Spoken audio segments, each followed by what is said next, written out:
Assalamualaikum warahmatullahi wabarakatuh. Bagaimana kabarnya anak-anak? Semoga kita selalu dalam lindungan Allah Subhanahu wa taala. Amin. Materi pelajaran yang akan kamu pelajari pada bab ini adalah tindakan P3K pada kejadian darurat, baik pada diri sendiri maupun orang lain. Materi pelajaran ini hendaknya kamu baca dan pelajari dengan seksama, karena di dalamnya memuat tentang segala sesuatu yang sangat erat kaitannya dengan kehidupan sehari-hari.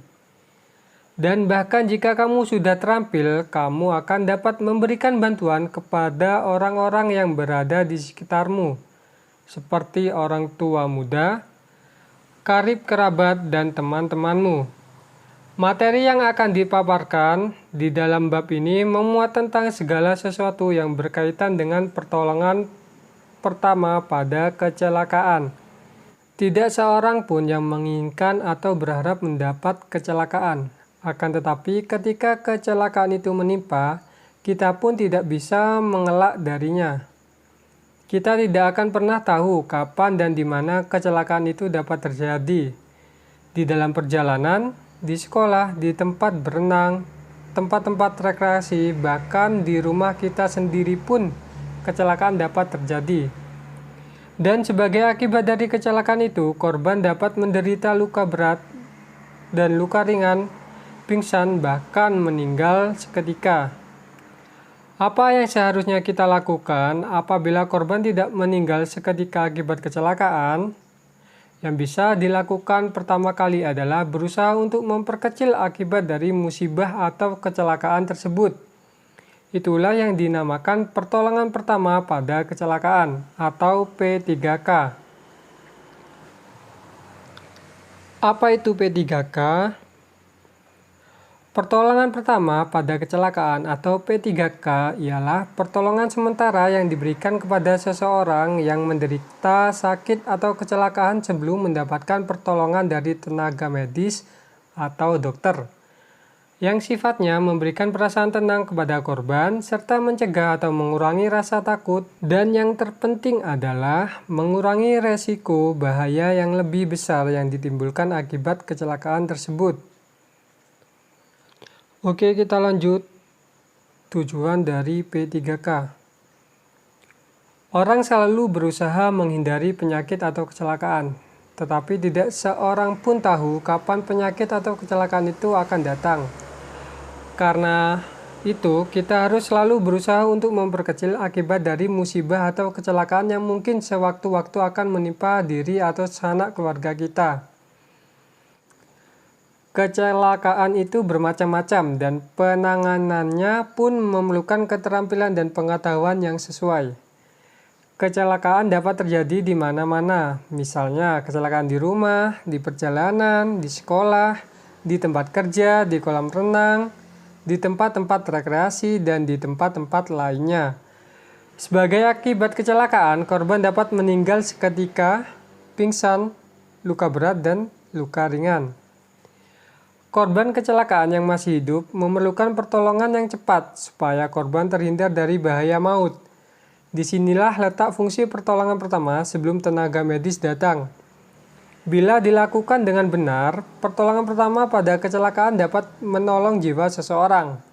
Tetapi, bila dilakukan dengan salah, bahkan dapat membahayakan jiwa korban. Oleh karena itu, orang yang memberikan pertolongan pertama harus mempunyai pengetahuan, keterampilan, dan mampu melihat situasi dan kondisi korban sebelum melakukan pertolongan pertama. Tindakan-tindakan yang harus dilakukan dalam memberikan pertolongan pertama antara lain sebagai berikut. 1. Memanggil orang dewasa yang ada di sekitar kejadian bila memungkinkan. 2. Panggillah dokter atau petugas medis secepat mungkin. 3. Hentikan pendarahan.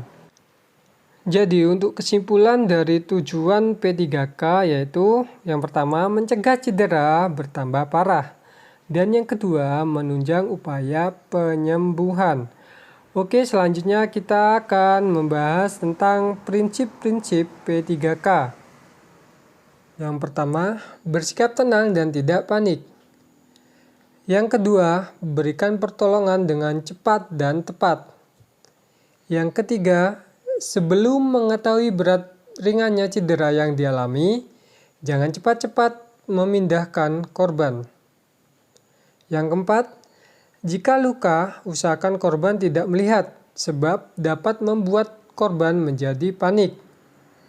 Yang kelima, setelah mendapatkan pertolongan, segera ke dokter, rumah sakit, puskesmas untuk penanganan selanjutnya. Untuk dapat melakukan pertolongan pertama pada kecelakaan atau P3K, tentunya diperlukan peralatan-peralatan yang sederhana. Harapannya di rumahmu disediakan peralatan jenis ini. Paling kurang kamu bersama keluargamu dapat memanfaatkannya apabila terjadi hal-hal yang tidak diinginkan, seperti kecelakaan ringan. Misalnya, luka ringan saat kamu membantu ibumu di dapur atau kena benda tajam lainnya. Peralatan atau perlengkapan pertolongan pertama pada kecelakaan minimal yang perlu dipersiapkan dalam usaha memberikan pertolongan antara lain sebagai berikut. Yang pertama, kasa steril. Kasa merupakan jenis kain tipis dan lembut, biasanya digunakan untuk pembalut luka. Yang kedua, plester. Plester digunakan untuk merekatkan kasa penutup agar tidak terlepas. Yang ketiga, plester obat. Plester obat atau plester yang mengandung obat biasanya digunakan untuk menutup luka kecil yang telah dibersihkan. Misalnya, akibat teriris atau tersayat benda tajam. Pada permukaan tengah plester terdapat lapisan yang mengandung obat. Yang keempat, kapas. Kapas digunakan untuk membersihkan luka atau mengoleskan obat.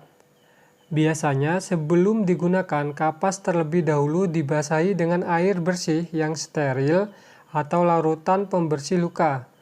Setelah itu baru dipakai untuk membersihkan luka yang kotor. Yang kelima, gunting. Gunting yang digunakan sebaiknya gunting perban tahan karat.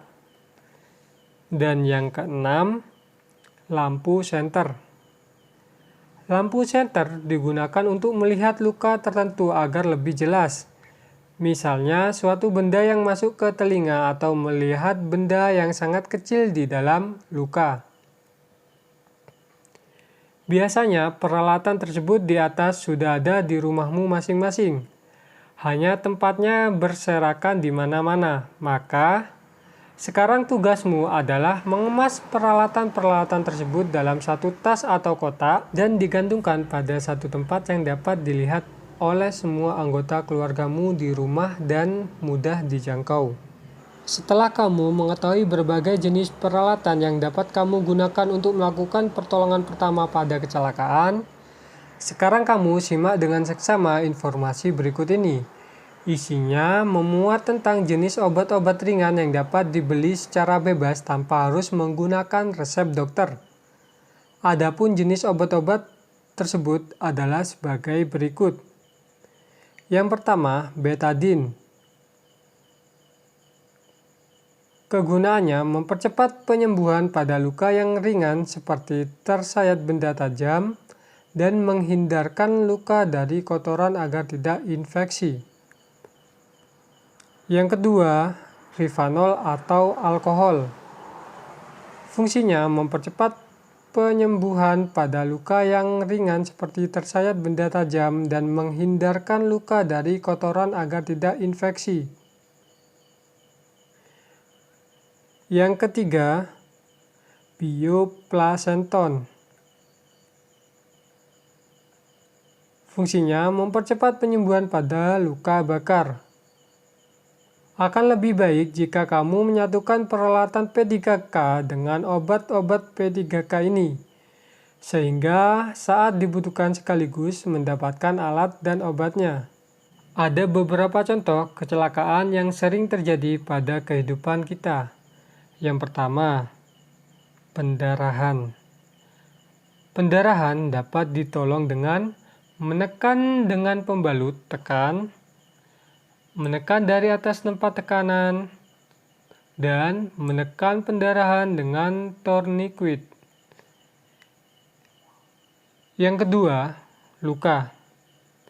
Luka dapat dikategorikan seperti luka memar, luka gores, luka tusuk, luka potong, luka bacok, luka robek, luka tembak, luka bakar. Kecelakaan ini dapat ditolong dengan meninggikan anggota badan yang terluka dan menutup dengan kasa steril yang dibalut dengan perban. Bila luka lebar dan dalam, segera bawa ke rumah sakit. Kecelakaan ini dapat ditolong dengan meninggikan anggota badan yang terluka dan menutup dengan kasa steril yang dibalut dengan perban. Bila luka lebar dan dalam, segera bawa ke rumah sakit. Selanjutnya, kita membahas pertolongan pertama pada kecelakaan baik pada diri sendiri maupun pada orang lain. Hal penting yang harus diperhatikan di dalam memberikan pertolongan adalah: yang pertama, pastikan posisi penolong aman. Yang kedua, jangan panik. Yang ketiga, hindari korban dari kecelakaan berikutnya. Yang keempat, jangan memindahkan korban secara terburu-buru. Yang kelima, segera dibawa ke rumah sakit terdekat. Bagaimana? Sudah jelaskan tindakan pertolongan pertama pada kecelakaan pada kejadian darurat, baik untuk diri sendiri maupun orang lain. Jadi, ketika kalian memberikan pertolongan pertama terhadap korban, hal yang perlu kalian ketahui adalah: pertama, prinsip P3K. Kedua, perlengkapan dan obat-obatan yang diberikan sesuai dengan cedera yang dialami korban. Dan yang terakhir, tindakan P3K itu sendiri. Oke, untuk latihan soalnya, jelaskan penanganan luka gores akibat terkena sayatan pisau. Sekian materi pada hari ini yang dapat Bapak sampaikan. Jangan lupa jaga kesehatan. Wassalamualaikum warahmatullahi wabarakatuh.